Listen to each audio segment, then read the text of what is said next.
We have less than 6 hours in Berlin because we have to be back on the ship. It's like a 2.5-hour train ride from the ship to Berlin.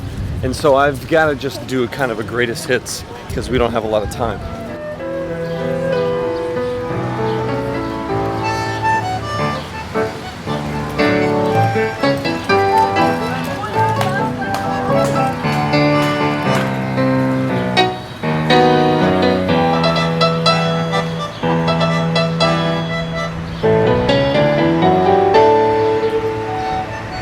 It's amazing that this city is what it is because this city was bombed to shit during World War II.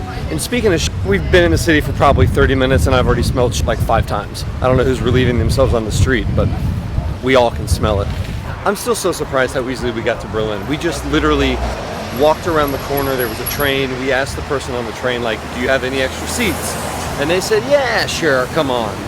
And that doesn't happen. Crew members have to jump through a lot of hoops sometimes to get to places and to do things that is otherwise easier for passengers, but we just lucked out.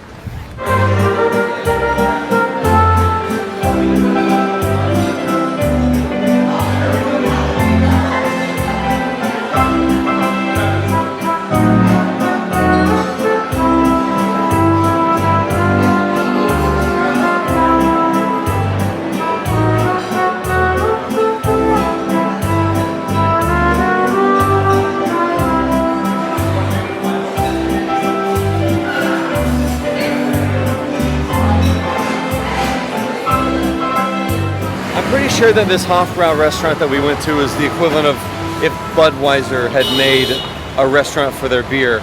But that was a bucket list of mine to get a liter of beer served to me by a German woman with big titties.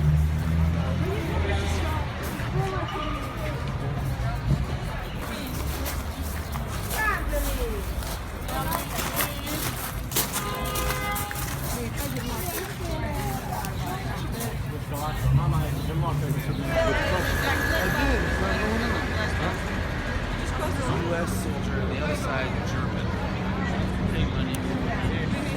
Let's go down over there with that big.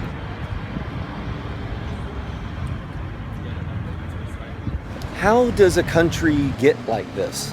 Does it get to be that way because people are apathetic to politics and don't pay attention? Or does it get that way because people force it on people? I truly don't know. American politics in particular, it's the only reference that I have, is very polarized right now. And people think it's the end of the world.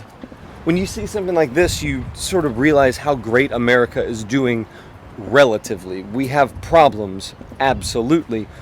It's just crazy to think that this used to be real. This is a tourist attraction now. And this used to be this real thing that if I tried to go through this hole and go to the other side of the road, I would be shot to death. Like 30 years ago. That's wild. And I'm sitting here vlogging. I don't know whether this is insensitive or whether this is just part of the way the world goes.